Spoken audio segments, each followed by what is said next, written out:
Hello दोस्तों,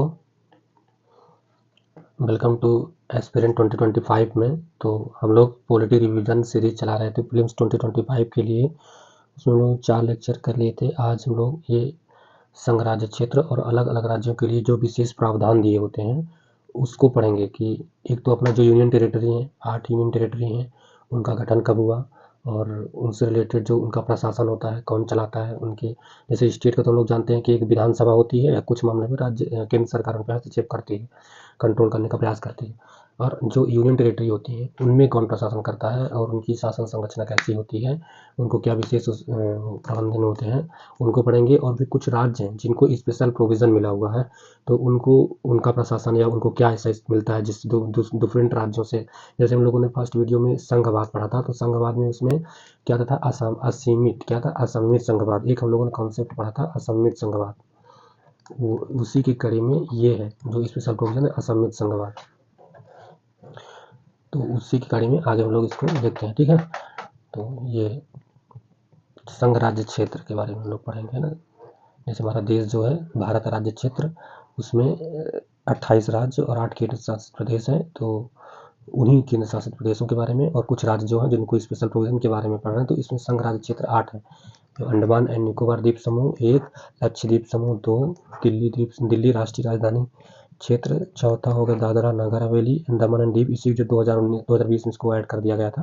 पहले जैसे दादरा और नगर हवेली अलग थी, दमन और दीव अलग थी, तो इन दोनों को एक साथ ला के 2020 के एक्ट के इनसे दोनों को एक साथ कर दिया गया, ठीक है। ये 5वीं हो गई, 6वीं चंडीगढ़, 7वां जम्मू एंड कश्मीर, 8वीं लद्दाख। तो इसमें से जो ये है अंडमान और निकोबार द्वीप समूह, इसकी राजधानी पोर्ट ब्लेयर है। अंडमान निकोबार द्वीप समूह जो बंगाल की खाड़ी में 562 के करीब द्वीप हैं, जिनमें से 38 द्वीप ऐसे हैं जिनमें लोग निवास करते हैं, बाकी में लोग निवास नहीं करते हैं। तो उनके बारे में, उनका गठन कब हुआ था, तो जब 1956 में हमारा पुनर्गठन अधिनियम था, राज्य पुनर्गठन अधिनियम 1956, उसी के तहत उसी तभी बना था। हमारी जो 6 यूनियन टेरिटरी बनी थी और 14 राज्य बने थे, है। तो उनमें से 14 जो 6 यूनियन टेरिटरी थी उनमें से एक अंडमान और निकोबार द्वीप समूह बना था। और उसी समय जब राज्य पुनर्गठन अधिनियम था तब ये लक्षद्वीप भी बना था। इसकी राजधानी क्या है, कवारत्ती, है ना। कवारत्ती इसकी राजधानी है। ये अपना जो प्रवाल द्वीप है ना। ये 1956 में इनका भी गठन हुआ था। और दिल्ली राष्ट्रीय राजधानी क्षेत्र, इसका भी गठन 1956 में हुआ था। तो पहले इसका दिल्ली नाम रहता था, अब इसका नाम राष्ट्रीय राजधानी क्षेत्र हो गया है। ये कब 1992 के करीब हुआ है, 90-92 के राउंड। राष्ट्रीय राजधानी क्षेत्र दिल्ली इसका नाम हो गया, जो एनसीआर रीजन आप बोलते हैं, नेशनल कैपिटल रीजन। तो यही है, इसकी राजधानी भी दिल्ली ही है ना। और दादरा और नगर हवेली, दमन एवं दीव, तो इसकी राजधानी जो है दमन है ना। और इसका गठन जो हुआ 1961-62 में। तो 61-62 इसलिए दिया क्योंकि 61 में इसको गठन किया, मतलब 61 में आज़ाद हो गया था, मतलब इसका गठन हुआ था। फिर 62 में इसको वो बना दिया गया था कि ये महाद्वीप है, अरे वो यूनियन टेरिटरी है। गठन तो 1961 में हो गया था, लेकिन जो इसका दर्जा मिला था 62 में मिला था, एक्ट पास हुआ था। तो इसलिए इसका 61-62 लिखा हुआ है, दादरा नगर हवेली और दमन और दीव। तो पहले मैं बता दूं कि दादरा और नगर हवेली और दमन और दीव दो डिफरेंट थे। 2020 में इनको एक कर दिया गया, पुडुचेरी हो गया था। पुडुचेरी की राजधानी पुडुचेरी है, इसका गठन 1962 में हुआ है। फिर चंडीगढ़ है, चंडीगढ़ की राजधानी भी चंडीगढ़ है, इसका गठन 1962 में हुआ। फिर जम्मू एंड कश्मीर, इसकी राजधानी श्रीनगर जो है, समर में श्रीनगर रहती है, जम्मू जो होती है विंटर में हो जाती है। तो 2019 में इसका गठन हुआ। लद्दाख भी 2019 में, इसकी राजधानी लेह है, ठीक है। तो इसको हम ये इसमें देखते हैं कि जो यूनियन टेरिटरी हैं इनमें से 3 है, जो नेशनल कैपिटल रीजन दिल्ली वाली, पुडुचेरी और ये जम्मू एंड कश्मीर, इनमें विधानसभा भी है। इनमें स्टार लगा के ये दिखाया गया है कि जो ये ऐसी 3 यूनियन टेरिटरी हैं जिनमें जिनके अपने अपने मुख्यमंत्री भी हुआ करते हैं, मतलब इनमें विधानसभाएं होती है। जैसे दिल्ली के मुख्यमंत्री जी केजरीवाल जी थे, अभी जैसे रेखा गुप्ता जी हो गई हैं। तो और ऐसे यहाँ के कोई दिल्ली के हो गए, पुडुचेरी का भी एक अपना मुख्यमंत्री होते, जम्मू कश्मीर के होते थे, अभी तो नहीं शायद, बट मतलब यहाँ के विधानसभा, यहाँ पे एक मुख्यमंत्री होगा, यहाँ भी होगा। बाकी सारी जगह प्रशासक होते हैं, जिनको प्रशासक बोलते हैं या उपराज्यपाल बोला करते हैं ना।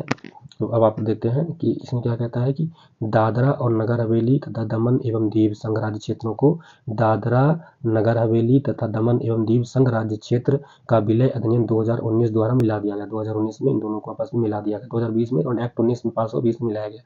फिर समर का क्या मतलब है इसमें, तो ठीक है, इसमें जो एस और डब्ल्यू यूज किया है वो बता रहा है कि एस मतलब जो समर होता है ना, तो ग्रीष्मकाल, और डब्ल्यू का मतलब होता है विंटर रीजन, शीतकालीन। जो श्रीनगर है वो ग्रीष्मकालीन राजधानी है और जम्मू जो है विंटर राजधानी है। और स्टार का मतलब विधानसभा वाले क्षेत्र, तो हम लोग को बताया ना कि जो स्टार लगा है इसका मतलब है कि यहाँ पे विधानसभाएं 3 यूनियन टेरेटरी, हमारे जो 8 यूनियन टेरेटरी है उनमें से 3 यूनियन टेरेटरी विधानसभाएं भी हैं। कौन से? एक नेशनल कैपिटल रीजन दिल्ली में, और दूसरा पुडुचेरी में, और तीसरा जम्मू और कश्मीर में। 3 राज्यों में विधानसभाएं, जम्मू कश्मीर में नहीं, जम्मू एंड कश्मीर में, दूसरा अपना जो Delhi national capital region Delhi में, और जो तीसरा है वो पुडुचेरी में, है ना। तो ठीक है, आगे हम लोग देखते हैं इनका प्रशासन कैसे होता है, इनके लिए कौन से कानून, विधायी शक्ति कौन सी काम होती है, और न्याय प्रशासन, न्याय व्यवस्था इनकी कैसी है। तो जैसे देखते हैं कि ये प्रशासन के बारे में, प्रत्येक संघ राज्य क्षेत्र का प्रशासन राष्ट्रपति द्वारा संचालित होता है। प्रत्येक संघ राज्य क्षेत्र का प्रशासन राष्ट्रपति द्वारा संचालित होता है। इसे राष्ट्रपति के एजेंट के रूप में कार्य करने वाले प्रशासक के माध्यम से, अब राष्ट्रपति इनका प्रशासन करते हैं। अब चूंकि राष्ट्रपति डायरेक्ट रूल कर नहीं सकते ना, तो फिर ये अपना प्रशासक नियुक्त कर देते हैं।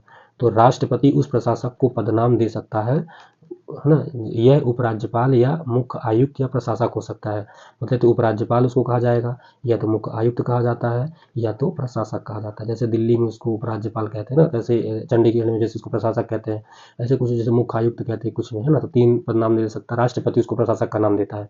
ठीक है, राष्ट्रपति किसी राज्य के राज्यपाल को उस राज्य के समीप से संघ राज्य क्षेत्र का प्रशासक भी नियुक्त कर सकता है। मतलब यूनियन टेरिटरी में रूल करने के लिए पूरा का पूरा जो पावर है वो राष्ट्रपति के हाथों में दिख रही है हमको। तो यहीं पे ऐसे लिख रहा है, भारत सरकार कार्य आवंटन नियम 1961 के तहत संघ राज्य क्षेत्रों से संबंधित सभी मामलों जैसे कि कानून, वित्त और बजट सेवाएं तथा उपराज्यपाल व प्रशासकों की नियुक्ति के लिए गृह मंत्रालय नोडल मंत्रालय है। चाहिए हम देख रहे हैं कि यहाँ गृह मंत्रालय का भी योगदान आ गया राज्य केंद्र शासित प्रदेशों में। क्या है कि भारत सरकार कार्य आवंटन नियम 1961 के तहत संघ राज्य क्षेत्रों से संबंधित सभी मामलों जैसे कि कानून, वित्त और बजट सेवाएं तथा उपराज्यपाल व प्रशासक की नियुक्ति के लिए गृह मंत्रालय जो है वो नोडल मंत्रालय होता है। समझ आएगा। अब इसको अपना देखते हैं विधायी शक्ति के बारे में।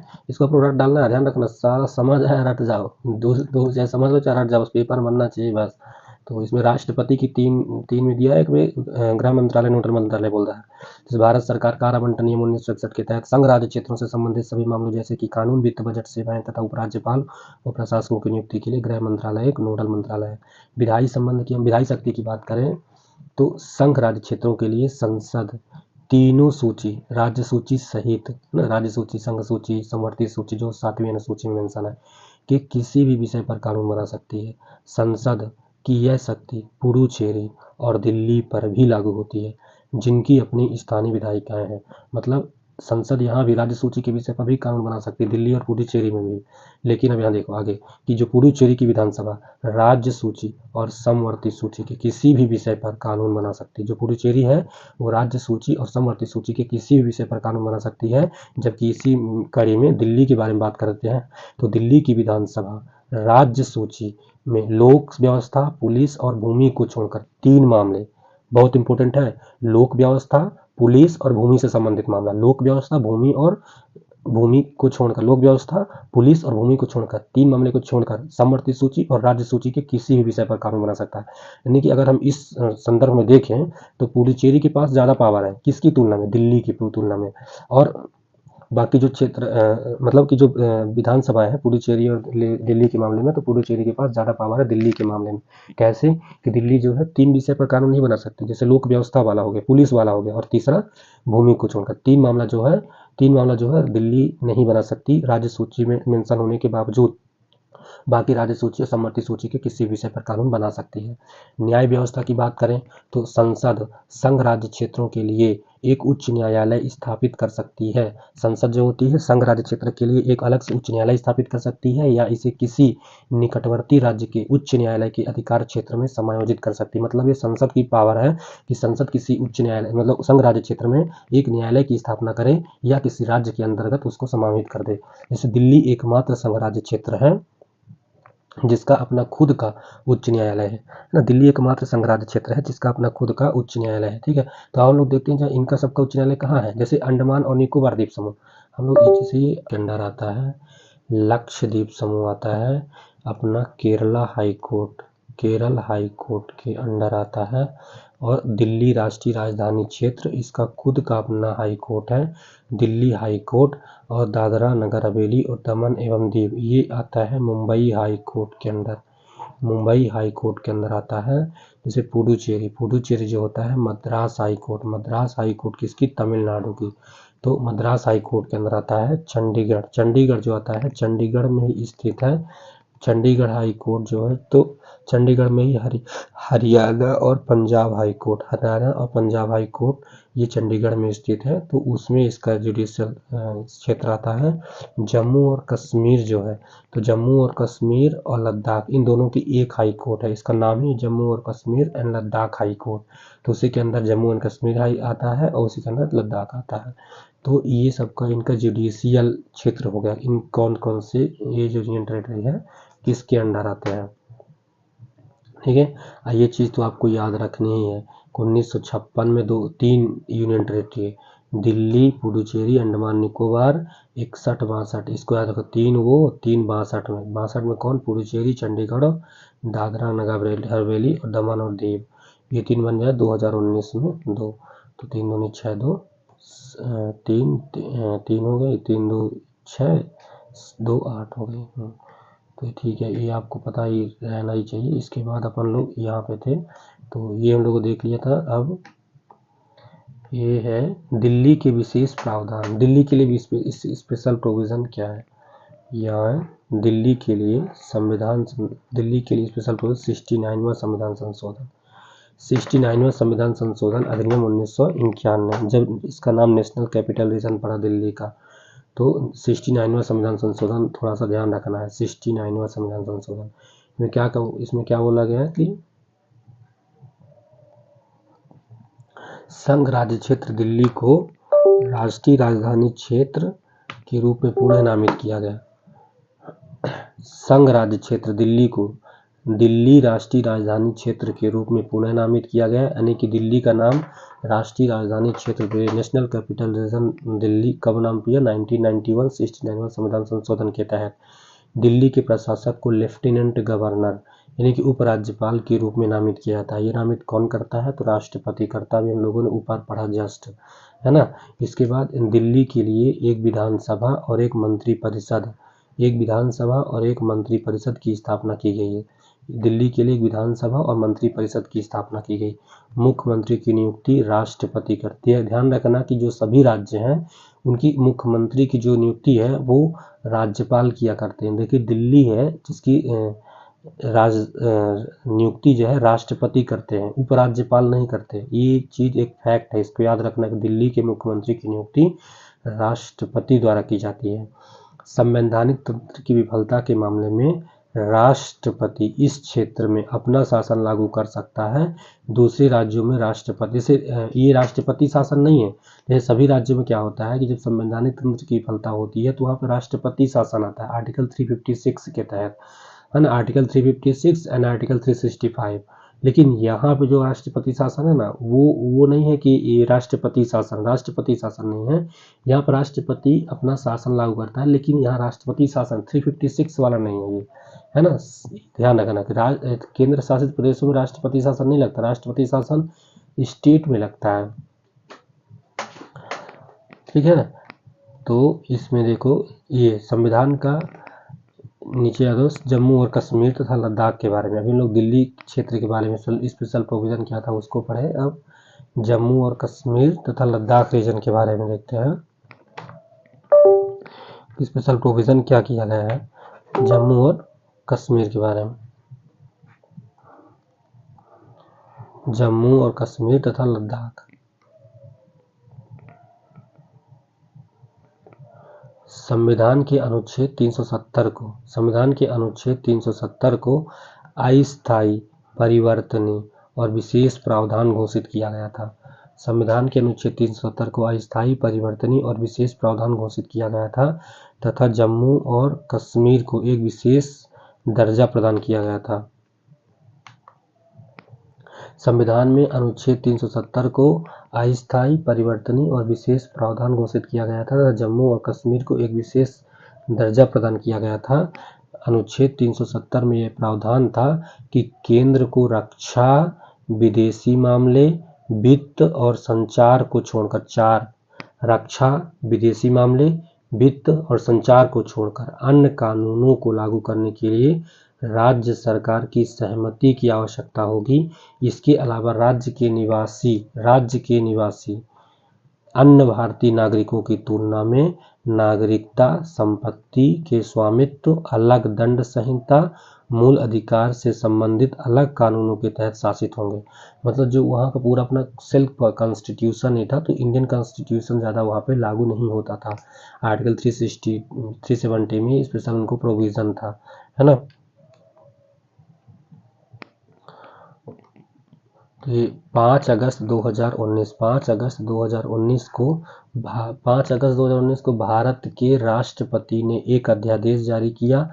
इसका नाम संविधान जम्मू और कश्मीर पर लागू आदेश 2019 था।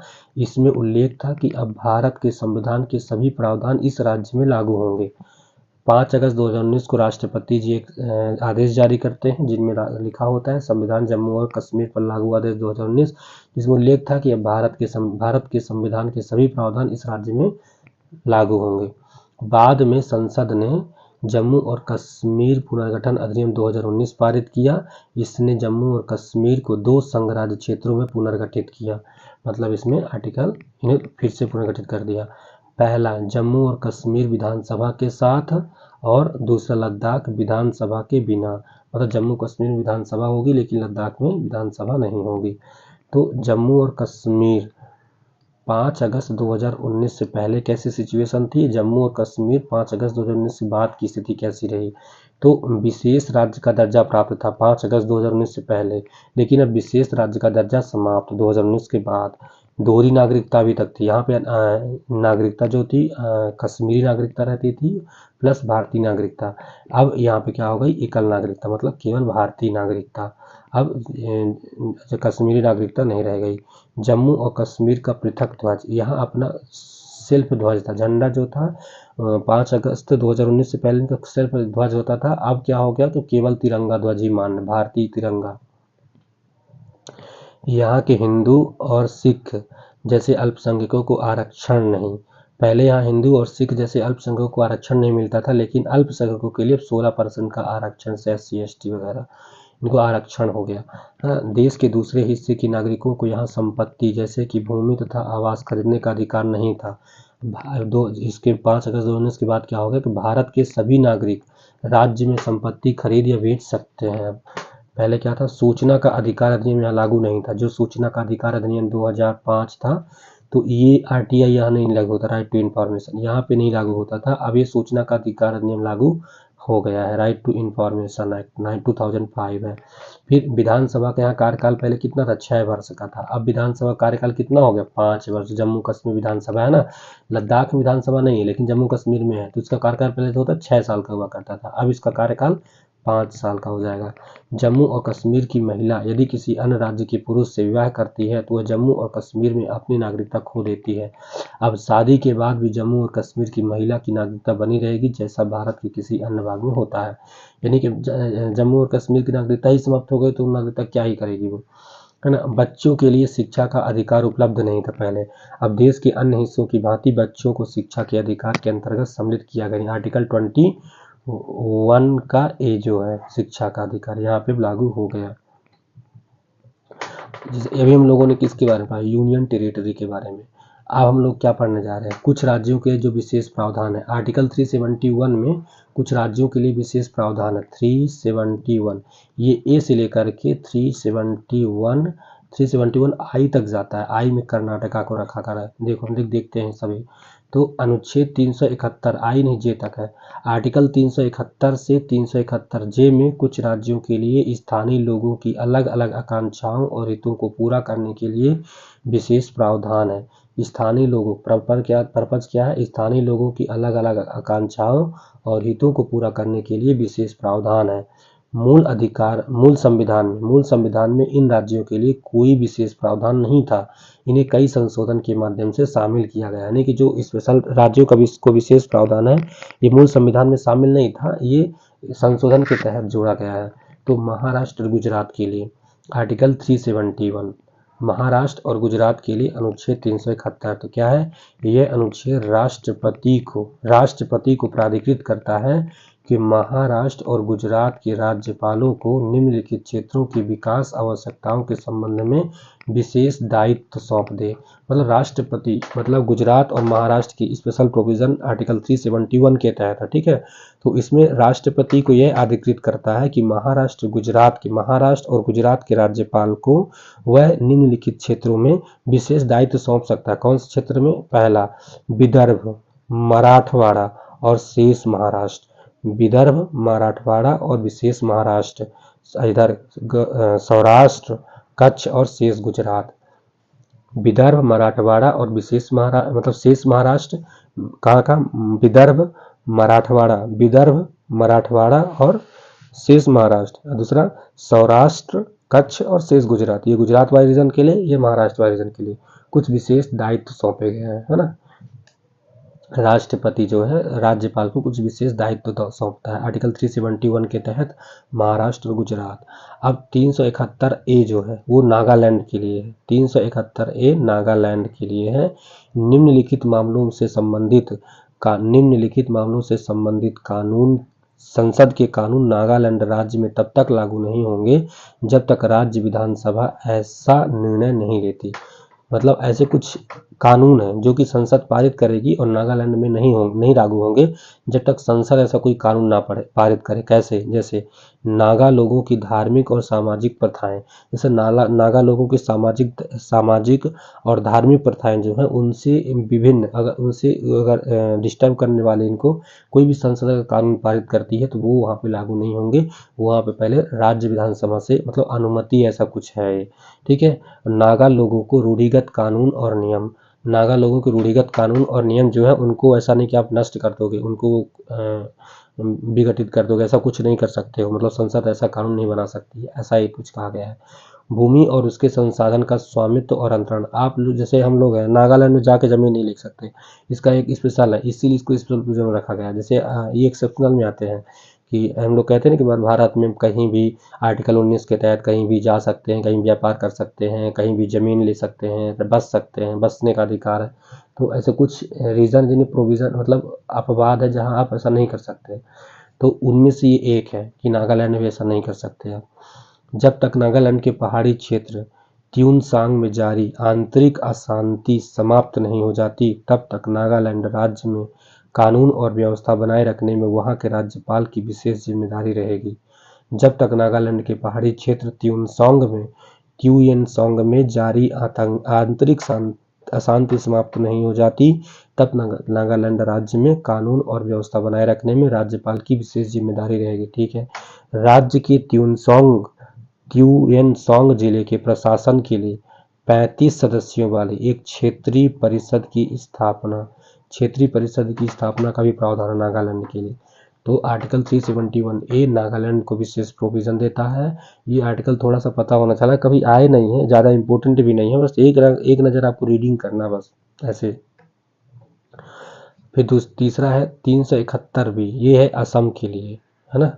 आर्टिकल 371 जो था महाराष्ट्र और गुजरात के लिए था। 371A जो था वो नागालैंड के लिए। 371B जो है वो असम के लिए है। तो असम के लिए, ठीक है।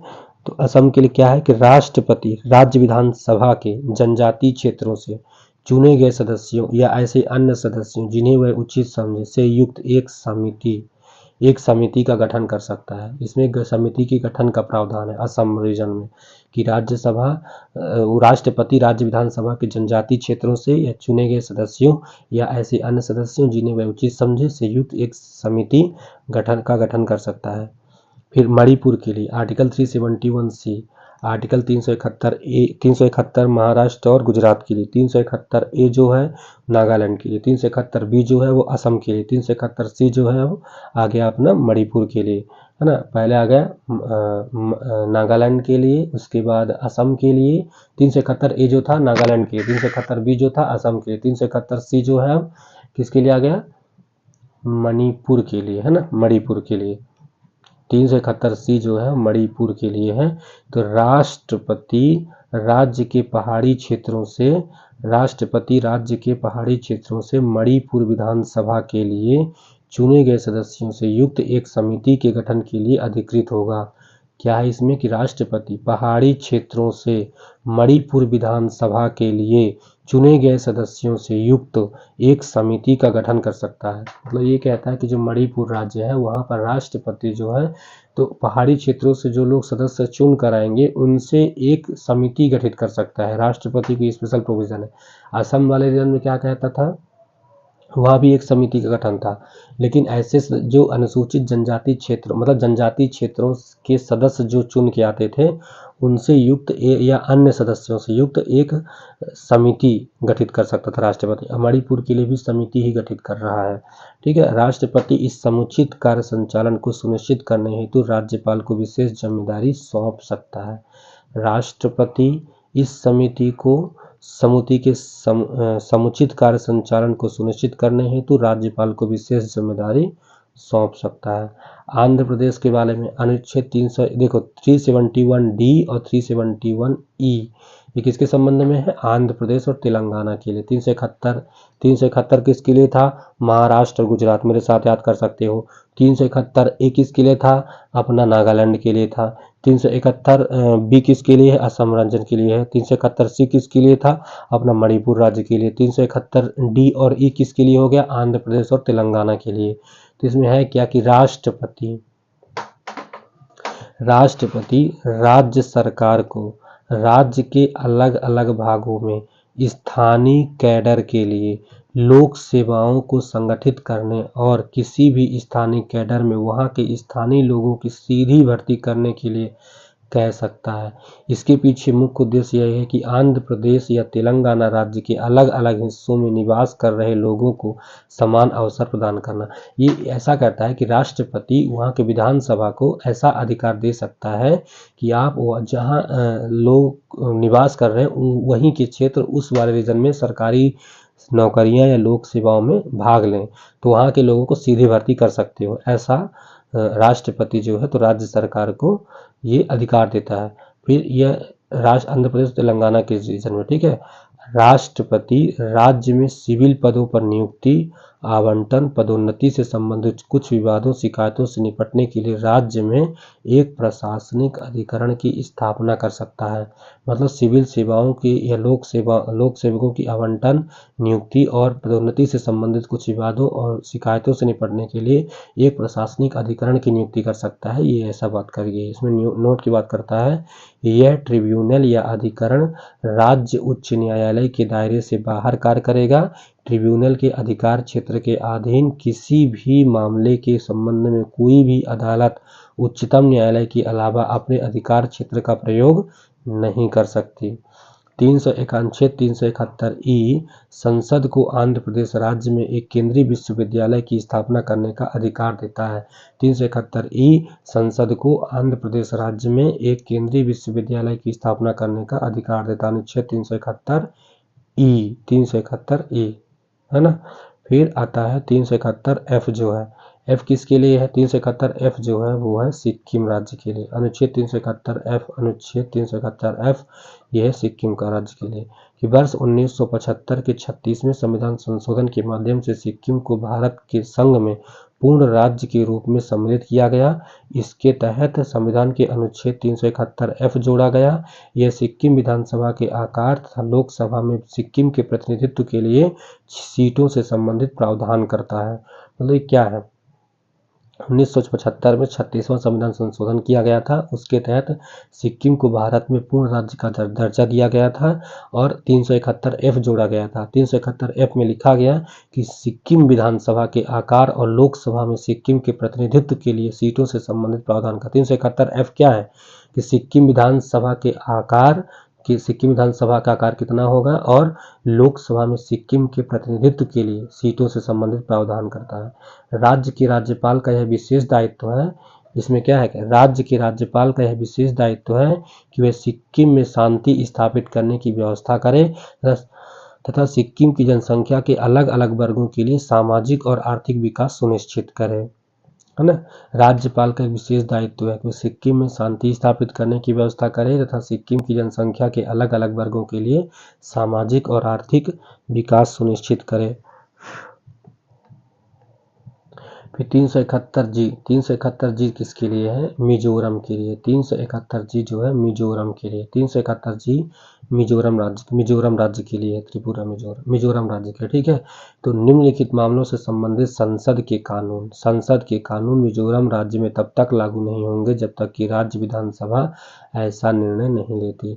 सेम नागालैंड के लिए था, अब ये मिजोरम के लिए है कि मिजो लोगों की धार्मिक और सामाजिक प्रथाएं, मिजो लोगों की रूढ़िजन्य कानून और नियम, सिविल और दंडिक न्याय प्रशासन जहां निर्णय मिजो रूढ़िजन्य कानूनों के अनुसार लिया जाता हो, भूमि का स्वामित्व और अंतरण, सेम चीजें जो थी ये नागालैंड के केस में भी थी।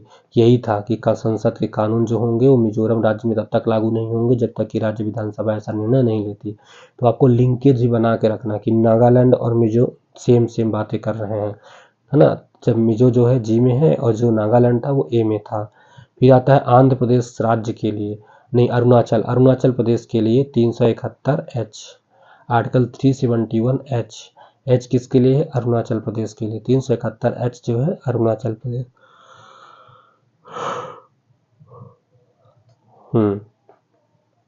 कि अरुणाचल प्रदेश के राज्यपाल को राज्य में कानून और व्यवस्था को बनाए रखने के लिए विशेष उत्तरदायित्व सौंप दिए गए हैं। अरुणाचल प्रदेश के राज्यपाल को राज्य में कानून और व्यवस्था को बनाए रखने के लिए विशेष उत्तरदायित्व दिए गए हैं। गोवा के लिए 371I है कि गोवा विधानसभा में कम से कम 30 सदस्य होंगे। जैसे गोवा विधानसभा कितनी छोटी, गोवा में जनसंख्या ही कितनी है, इसलिए उसमें क्या है कि जो विधानसभा में सदस्य होंगे वो कम से कम 30 होंगे। बाकी विधानसभा तय कर सकती है, लेकिन कम से कम 30 मेंबर होंगे, ठीक है। फिर कर्नाटक के लिए अनुच्छेद 371J है। अनुच्छेद 371J जो है कर्नाटक के लिए है। राष्ट्रपति इस बात के लिए अधिकृत है, इसमें कहता है कि राष्ट्रपति इस बात के लिए अधिकृत है कि वे कर्नाटक के राज्यपाल को निम्नलिखित के लिए विशेष दायित्व निश्चित करे। एक तो हैदराबाद कर्नाटक क्षेत्र के लिए एक अलग विकास बोर्ड की स्थापना। हैदराबाद कर्नाटक क्षेत्र के लिए एक अलग विकास बोर्ड की स्थापना करना। दूसरा, क्षेत्र में विकास से संबंधित खर्च के लिए निधि का समान आवंटन। क्षेत्र के स्थानीय विद्यार्थियों के लिए क्षेत्र के शैक्षणिक एवं व्यावसायिक प्रशिक्षण संस्थानों में सीटों का आरक्षण करना। ये कर्नाटक से संबंधित अनुच्छेद 371J। तो ये हम लोगों ने पढ़ा, इतना ही है आज के लिए, बस मतलब इतना ही था। इसमें यूनियन टेरिटरी था और स्पेशल राज्यों के लिए स्पेशल प्रोविज़न। यूनियन टेरिटरी मतलब संघ राज्य क्षेत्रों का कैसे प्रशासन किया जाता है, उसका न्यायिक, विधायी और संघ राज्य क्षेत्र, तो इससे संबंधित हम लोगों ने पढ़ा। और इसमें ये ध्यान रखना कौन सा यूनियन टेरिटरी बना कब, गठन कब हुआ, उसकी राजधानी क्या है और उसका जैसे न्यायिक क्षेत्र अधिकार कौन से हाई कोर्ट में आता है, इसके बारे में थोड़ा सा ध्यान देके पढ़ते रहना, ठीक है। और इसके अलावा प्रशासन हो गया, विधायी शक्ति, न्याय व्यवस्था, यानी दिल्ली के लिए स्पेशल क्या था, जम्मू कश्मीर के लिए स्पेशल क्या था, और फिर ये 5 अगस्त 2019 से पहले जम्मू कश्मीर के लिए क्या था, 5 अगस्त 2019 के बाद जम्मू कश्मीर की स्थिति कैसी हो गई, और ये राज्यों के लिए स्पेशल प्रोविज़न हो गए ABCDEFGHIJ तक है ना। इसको थोड़ा सा आपको ध्यान रखना है। तो आज के लिए इतना ही, बाकी हम लोग कल देखेंगे दूसरी वीडियो में। लेकिन आप लोग को अगर ये PDF चाहिए तो आप मेरे टेलीग्राम चैनल को ज्वाइन कर लो। टेलीग्राम चैनल का लिंक हम डिस्क्रिप्शन में दे देंगे, तो उसको ज्वाइन करके आप इसको रिवाइज कर सकते हैं 2-3 बार, क्योंकि पूरी लक्ष्मीकांत पढ़ना तो संभव नहीं है, ज़्यादा टाइम है नहीं, क्योंकि सारी सब्जेक्टों को पढ़ना है। तो इसको ये थोड़ा सा कंटेंट है, इसको आप मतलब स्क्रॉल करके मोबाइल में पढ़ सकते हो डाउनलोड करके, या कि फिर इसका हैंड भी निकलवा सकते हो, है ना। तो ठीक है, फिर नेक्स्ट वीडियो मिलते हैं। धन्यवाद। तैयारी करते रहो, लगे रहो।